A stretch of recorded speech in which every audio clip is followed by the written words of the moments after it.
Keyin erkaklarda ginekamastiya haqqoniy semizligi yo'q erkaklarda ko'krak bezi kattalashib ketgani bilan keladi. U semizlik emas, u istinni ginekamastiya deyiladi.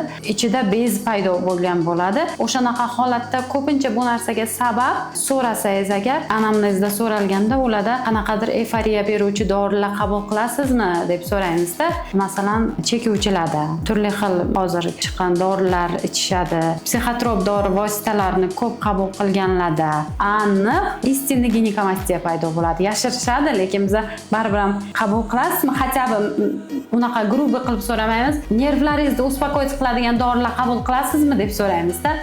Hattoki chilim chakuvchilarda ham ginekamastiya paydo bo'ladi erkaklarda. Ginekamastiya paydo bo'ldi degani bu уже erkaklik xususiyati pasayib boradi erkaklarda. Turli xil qiziqishlar, masalan, hayot tarziga qiziqishlari so'radi mana shunaqa holatlarda.